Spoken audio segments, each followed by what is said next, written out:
नमस्कार, live cities के night bulletin दिन भर बिहार में आपका स्वागत है। खबरों की शुरुआत करेंगे, लेकिन उससे पहले एक नजर डालते हैं आज की सुर्खियों पर। नीतीश ने पीएम को नहीं विकास को प्रणाम किया, बोले मंत्री। तेजस्वी जब स्वास्थ्य मंत्री थी तभी चूहा आया था, बीजेपी का पलटवार। तिरहुत स्नातक उपचुनाव में निर्दलीय प्रत्याशी की मौत। कुशवाहा का आरजेडी परिवार ओबीसी मुद्दा सियासी फायदा उठाने का हथकंडा। शराबबंदी को लेकर कुछ बड़ा करने जा रही सरकार, बोले मंत्री। एनएमसीएच में आंख निकालने की घटना पर आरजेडी का सरकार पर हमला। पटना में पुष्पा 2 का ट्रेलर लॉन्च। खगड़िया एसपी का एक्शन, 1 दर्जन पुलिसकर्मी सस्पेंड। आंख निकाले जाने मामले में 2 नर्स सस्पेंड। बिहार में ठंड की दस्तक, 3 दिन में और गिरेगा तापमान। अब खबरें विस्तार से।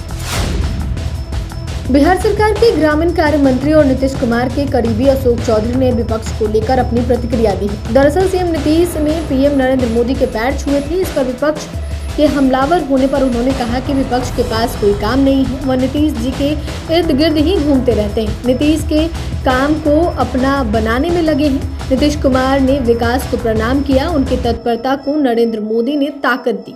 5,000 करोड़ रुपए का पैकेज दिया, अब उसके दूसरे फेज के पैसे की तैयारी चल रही है, उसको नमन किया है। इस तरह के नमन को प्यार और श्रद्धा का नमन कहते हैं, इसे राजनीति की तरह नहीं देखना चाहिए। नीतीश जैसे बड़े नेता अगर मोदी जी को बिहार के विकास के लिए नमन कर रहे हैं, प्रणाम कर रहे हैं, तो यह नीतीश जी की बड़प्पन है। नीतीश जी का अपने जनता के प्रति प्रेम और श्रद्धा है। बिहार के विकास के प्रति उनकी प्रतिबद्धता इससे नजरिए से देखना चाहिए।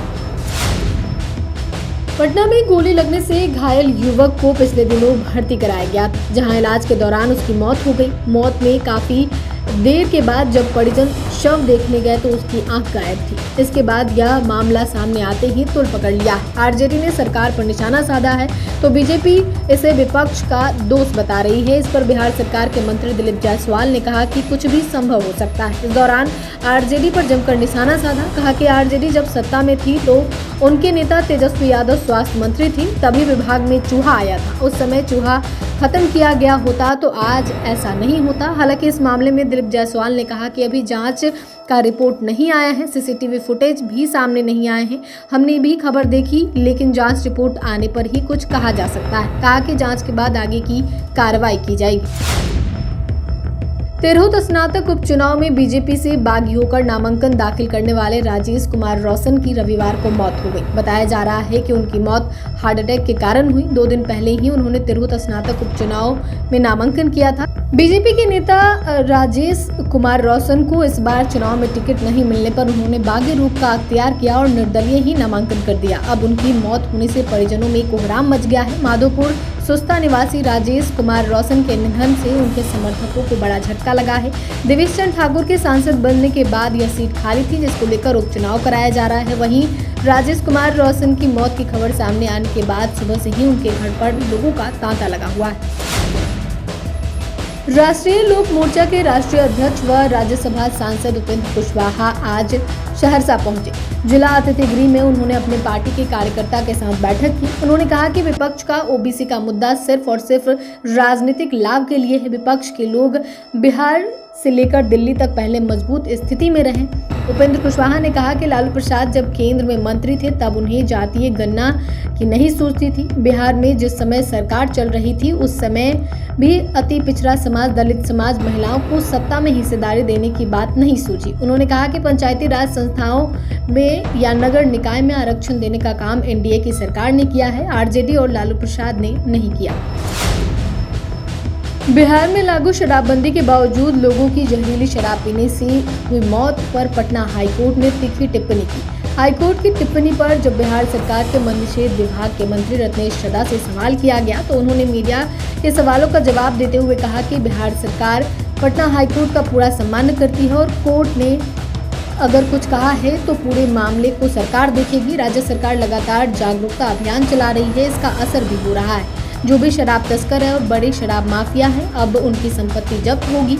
इसके लिए सरकार नया कानून लाने पर विचार कर रही है और सीएए जैसे कड़े कदम भी उठाएगी। पटना के एनएमसीएच में गोली से घायल एक युवक की मौत के बाद उसकी बाईं आंख गायब पाई गई। इस घटना के बाद बिहार की राजनीति में हलचल मच गई है। आरजेडी के प्रवक्ता शक्ति यादव ने सरकार पर निशाना साधते हुए कहा कि इस घटना ने बिहार को शर्मसार कर दिया है। उन्होंने प्रशासन पर मानव अंगों की तस्करी के आरोप लगाए और सवाल उठाया कि आईसीयू में चूहे कैसे घुस सकते हैं कि किसी की आंख उतर दे। उन्होंने मुख्यमंत्री और स्वास्थ्य विभाग पर लापरवाही का आरोप लगाया और अधीक्षक समेत जिम्मेदार अधिकारियों को तुरंत कार्रवाई की मांग की। आरजेडी का कहना है कि एफआईआर अज्ञात पर दर्ज कर मामले की लीपापोती की जा रही है। पटना के गांधी मैदान में आज फिल्म पुष्पा 2 द रूल का ट्रेलर लॉन्च हो गया। लॉन्चिंग से पहले पुलिस को लाठीचार्ज करना पड़ा। गांधी मैदान में फैंस की भारी भीड़ जमा हो गई। करीब 1 लाख लोग गांधी मैदान पहुंचे थे। भीड़ ने स्टेज की तरफ चप्पल फेंकी, जिसके बाद लोग बेकाबू होने लगे। भीड़ को कंट्रोल करने के लिए पुलिस ने लाठी चलाई। गांधी मैदान में साउथ सुपरस्टार अल्लू अर्जुन और एक्ट्रेस रश्मिका मंदाना को देखने भीड़ बेकाबू हो गई। लोग गांधी मैदान में लगी 40 मीटर ऊंची होर्डिंग पर चढ़ गए। सुपरस्टार अल्लू अर्जुन और एक्ट्रेस रश्मिका मंदाना गांधी मैदान पहुंच फैंस की भीड़ उनके पीछे भागती रही। इससे पहले पटना एयरपोर्ट पहुंचने पर अल्लू अर्जुन ने फिल्म पुष्पा का सिग्नेचर स्टाइल किया। खगड़िया जिले के पुलिस कप्तान के आदेश को अनसुना करना पुलिसकर्मियों को भारी पड़ गया। मामले में एसपी चंदन कुशवाहा ने अवर निरीक्षक सहित 1 दर्जन पुलिसकर्मियों को निलंबित कर दिया है। वहीं चौथम थाना के एक एएसआई को भी निलंबित किया है। एएसआई पर कर्तव्य के प्रति लापरवाही, मनमानेपन, आदेश का उल्लंघन करने का आरोप है। पुलिस अधीक्षक के इस कार्रवाई के बाद जिले के पुलिस विभाग में हड़कंप मच गया है। मामले में खगड़िया एसपी चंदन कुमार कुशवाहा ने इस कार्रवाई को लेकर बताया कि जिला पुलिस बल के ये पदाधिकारी और कर्मी अवकाश पे गए थे, लेकिन अवकाश से पिछड़ रहे थे या कर्तव्य से फरार हो रहे थे। पटना के एनएमसीएच में मरीज के आंख निकाले जाने के मामले में 2 नर्स को निलंबित किया गया है। अस्पताल प्रबंधन ने दोनों पर ड्यूटी के दौरान लापरवाही बरतने का आरोप लगाया है। अस्पताल प्रबंधन ने आलमगंज थाने में मामला दर्ज कराया है। अस्पताल प्रबंधन का यह मानना है कि इस मामले में जो लोग दोषी पाए जाएंगे, पुलिस उनके खिलाफ सख्त कार्रवाई करेगी।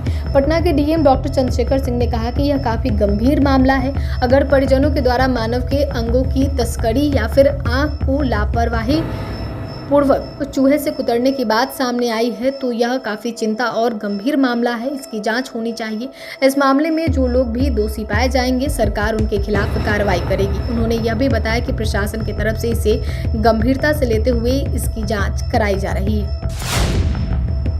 बिहार के कई जिलों में लोगों का सांस लेना मुश्किल हो गया है। यहाँ वायु प्रदूषण काफी बढ़ रहा है। इस बीच अब राज्य में ठंड ने दस्तक दी है और लोगों को ठंड का एहसास हो रहा है। सुबह और रात के वक्त लोगों को ठंड का एहसास हो रहा है। ठंड के साथ साथ बिहार के कई जिलों में कोहरे ने भी दस्तक दे दी है। मौसम विभाग ने वैशाली, सारण, सहरसा, भोजपुर, कटिहार, मुंगेर, बेगूसराय जिलों के लिए कोहरे को लेकर येलो अलर्ट जारी किया है। सुबह के वक्त कई जिलों में कोहरा नजर आया। मौसम विभाग का यह भी कहना है कि राज्य में अगले 3 दिनों में तापमान में और भी गिरावट दर्ज की जाएगी। अनुमान है कि अगले कुछ दिनों में यहाँ तापमान 2 से 3 डिग्री सेल्सियस तक गिर सकता है।